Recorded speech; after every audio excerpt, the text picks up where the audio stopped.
A TV Galega, a imagem da cidade, ajuda você a decidir nas eleições 2024. Galega nas eleições, um retrato do futuro da cidade. Galega nas eleições 2024. Aqui se debate o futuro de Blumenau. Patrocínio Fenabit Blumenau. Olá para você, este é o último programa da série Galega nas eleições 2024. Eu queria dizer que essa série de programas, ela é com cada um dos candidatos com 1 hora de duração para cada um que vai concorrer nas nossas eleições de outubro.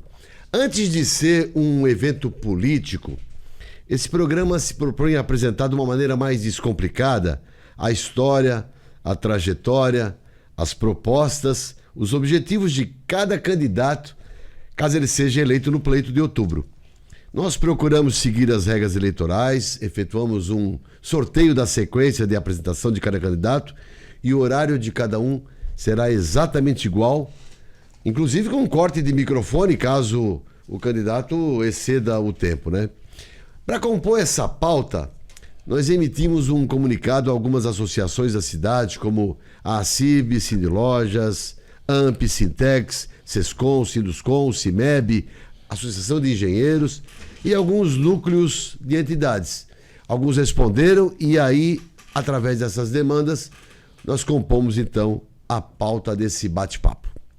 O que nós esperamos? Esperamos que com essa entrevista ajude a você a escolher o melhor para a cidade de Blumenau, o melhor candidato que apresente propostas boas para o futuro da nossa amada Blumenau. Esse é o desejo nosso ao fazer esse programa.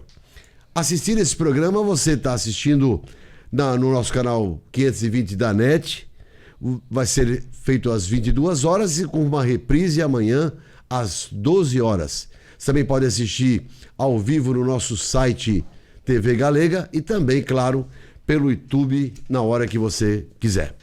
Começa então aqui o Galega Eleições 2024, um retrato do futuro, propostas e compromissos. E hoje, o último entrevistado nosso é o nosso candidato Odair Tramontim, da coligação Novo PSD. Obrigado, Odair, por estar presente aqui no programa, obrigado por falar com o nosso público telespectador. Eu agradeço, Júlio, essa oportunidade, é um prazer estar aqui com vocês, me apresentar, dizer o que eu pretendo fazer e de coração aberto conversar num espaço que permite o candidato, de fato, dizer quem ele é, de onde ele veio e aonde ele quer chegar. Então, estou inteiramente à tua disposição. Vai ser um prazer essa conversa aí com vocês. E é exatamente essa maneira que nós vamos começar, porque nós gostaríamos de conhecê-lo melhor. A sua história, trajetória, família, escola que frequentou, trabalhos profissionais, sua ascensão política, cargos e seu envolvimento partidário, até sua chegada para tentar ser o novo prefeito de Blumenau. Então, tá aí o espaço para que você nos fale um pouco da história do Odair Tramontim. A minha história é um pouco longa, vou tentar resumir. Eu sempre digo que eu sou o improvável, né? Eu nasci num lugarzinho muito pequeno, lá no extremo oeste de Santa Catarina, que na época se chamava Campo Herê, onde consta no meu registro de nascimento. Fica bem pertinho, divisa com o Paraná. Campo Herê não existe hoje ainda? Existe, mas é que foi desmembrado Campo Herê, por isso que eu digo, existia. Eu era campoerense, mas hoje é São Bernardino, um município que tem 3.000 habitantes. Nasci de pais agricultores, uma realidade muito, por isso que eu digo improvável, porque não tinha energia elétrica, não tinha absolutamente nada. Eu conheci energia elétrica aos 17 anos. Quantos anos, Tramontim, você tem? Eu tenho 62. Né?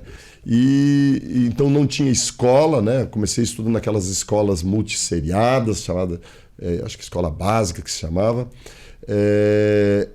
Escolas públicas, pública, municipais ou estaduais? Eu sempre estudei em escola pública, nunca estudei em escola particular. Então, para as pessoas mais jovens, era a primeira, segunda, terceira, quarta, tudo junto, sabe? Escola isolada se chamava isso, né?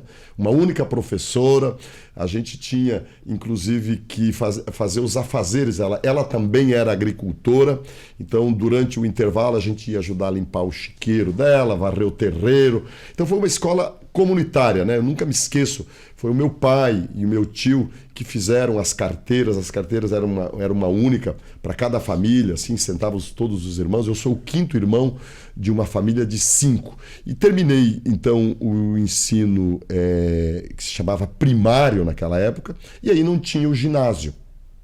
Eu repeti a 4ª série, eu era o primeiro colocado da turma e me repeti porque eu só tinha 10 anos. E a minha mãe ficou com pena de me tirar da escola. E quando terminou esse período aí do primário, aí como não tinha ginásio, o ginásio só tinha 25 quilômetros de distância, que era a cidade de Campo Herê, de São Lourenço do Oeste. E aí não tinha como ir e voltar, eu fui para a enxada, né? Parei de estudar. Por uma força divina, alguns meses depois, apareceu lá a oportunidade do ginásio, que se chamava na época, 5ª, 6ª, 7ª, 8ª. Aí eu entrei, não tinha nem escola, era no pavilhão da igreja, um professor vinha lá, dava aula. Resumindo, terminei a 8ª série, o destino de novo era para a enxada, como meus irmãos mais velhos, né? E aconteceu que eu fui para o dentista na cidade, pensei, cá comigo, assim, eu tenho potencial, eu não vou ficar fazendo essas coisas a vida inteira. E aí pedi emprego lá num posto de gasolina, eles me prometeram emprego para... Anos 70, 80 ali, né? Era o 80. ano de 1979. Né? Eu já tinha 16 anos.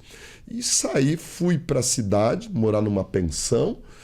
Comecei como frentista de posto, mas daí o horário naquele tempo era muito longo. Trabalhava das 7 às 19, eram 12 horas, com meia hora de intervalo, ganhava meio salário mínimo.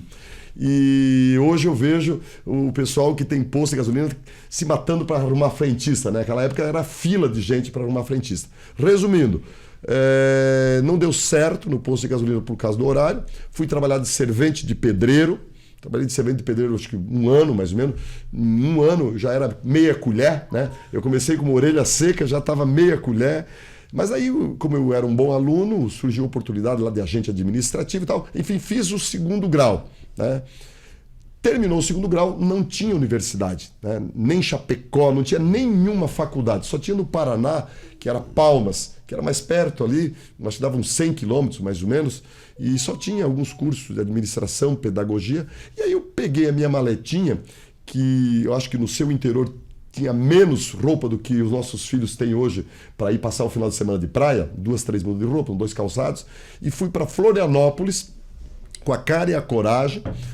E lá arrumei um empreguinho, né, para me manter, fiz um cursinho pré-vestibular de alguns meses, fiz vestibular para federal, passei no vestibular, fiz a faculdade durante 5 anos, que é o curso de Direito. Em Florianópolis. Sozinho em Florianópolis, chegamos a morar em 8, num apartamento de 2 quartos, né?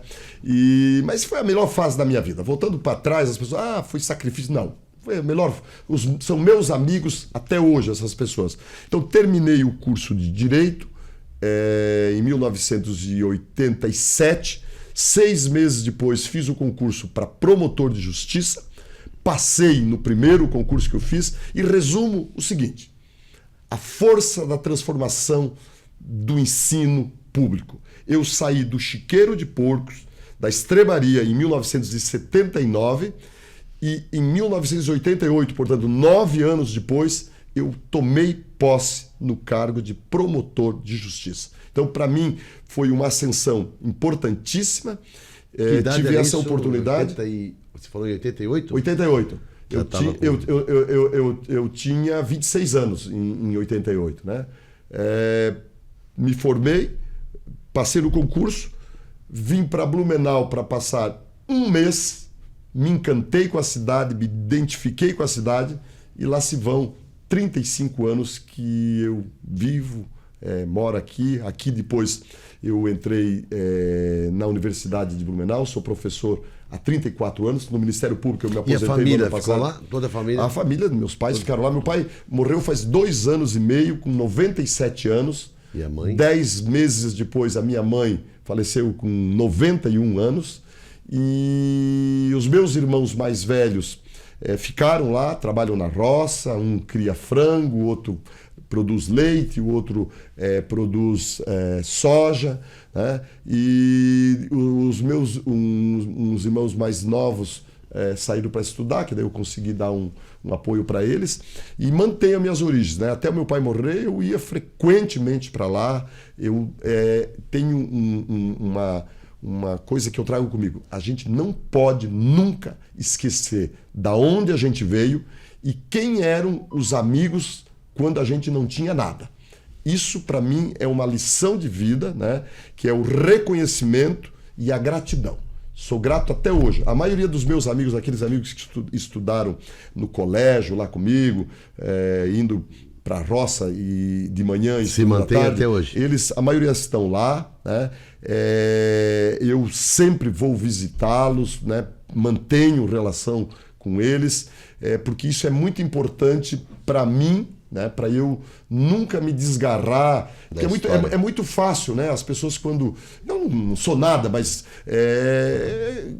conquistei, né, um espaço patrimonial, uma situação de reconhecimento público. Ora, sou candidato a prefeito da 3ª maior cidade do meu estado, né? Fui candidato a governador, então consegui um certo protagonismo, mas eu levo essa métrica muito a sério, né? Não esquecer as minhas origens e permanecer com essas relações das pessoas que me ajudaram, porque a gente não chega sozinho, Júlio. Eu sou produto da minha convivência, porque assim como eu saí lá, um menino ingênuo, sem conhecer nada, e permaneci no caminho do bem e tive acesso, eu conheço muita gente que saiu, se perdeu, né? E muitos até foram presos, muitas pessoas se desgarraram. Então, aqueles valores que a gente tinha lá do meu pai, que a gente às vezes reclamava, era duro demais, exigia demais, aqueles valores me mantiveram firme. Mas, sobretudo, a convivência que eu tive depois,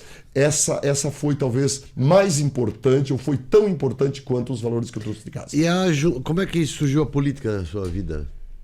Essa coisa da ascensão política. O improvável, novamente, eu jamais pensei, eu nunca fui candidato nem a síndico de prédio, não fazia parte do meu planejamento. Eu tinha uma ideia que quando eu tivesse 35 anos de Ministério Público, eu me aposentaria, mas o que me meteu na política foi a Lava Jato. Porque eu sou promotor do tempo em que promotor não tinha poder nem para denunciar vereador de grotão, né? E, de repente, essa gurizada aí da Lava Jato, os meninos de 30 e poucos anos, começaram a mexer com as coisas. Mas eu sempre, como promotor, fui muito firme no combate à corrupção. Porque eu entendo o seguinte, Júlio. O nosso país é um dos países mais ricos do mundo. Nós temos de minério de ferro a petróleo e o melhor clima do mundo para produzir alimentos. Tanto que somos um dos maiores produtores de alimentos. Certo. Nós temos um povo trabalhador, embora as pessoas digam que não, temos. Tem um monte de gente que trabalha de servente durante o dia e vai trabalhar de motoboy durante a noite, né? Frentista durante o dia, motoboy durante a noite. Então nós temos um povo trabalhador e eu fico indignado que um país com todos esses recursos naturais, nós temos uma população miserável, uma distribuição de renda ruim. E qual é a causa? Política. E qual é a causa da política ser ruim? Corrupção. E aí eu te respondo objetivamente. Foi a Lava Jato, quando eu comecei a ver deputado, senador, ex-governador e até presidente da República preso, ex-presidente da República, aquilo me deu um fio de esperança de que a nossa geração estaria entregando para as próxima geração um país melhor. O que aconteceu? Acabaram com a Lava Jato e aí eu entendi que eu, durante 30 e poucos anos, trabalhando como promotor, só estava enxugando gelo, como a polícia faz enxugando gelo. E aí eu pensei, nós temos que transformar a política. E um dos grandes problemas é que os bons se omitem, os maus nadam de braçada. E aí por isso que eu conheci o Partido Novo, vamos falar talvez um pouquinho melhor depois, com plataforma diferente, com um jeito diferente de fazer política, no qual eu acredito. Você foi convidado. E aí fui convidado por jovens, né? O Partido Novo é composto por jovens. A maioria meus alunos da universidade me convidaram, Tramontim, nós precisamos daquele tiozão que vem e apresente aí uma candidatura com uma certa credibilidade. Aí entrei na campanha de 2020 completamente desacreditado, com 13 segundos de televisão, e o resultado você sabe, faltou pouquinho mais de 1% para eu ir para o segundo turno, disputando com esse prefeito, com o prefeito atual, com 2 deputados estaduais, enfim, eu era o bagrinho ali, o pequeno Davi contra os grandes Golias. E por pouquíssimo eu não fui para o segundo turno, talvez tivesse, e muitos dizem, teria revertido essa eleição e já ter sido prefeito lá. E aí não deu, pensei que era essa participação, teria dado a minha contribuição. O partido me convidou para ser candidato a governador para difundir as ideias no âmbito estadual, eu sabia que tinha pouca chance, mas a polarização acabou impedindo que a gente tivesse um respiro que eu tive aqui.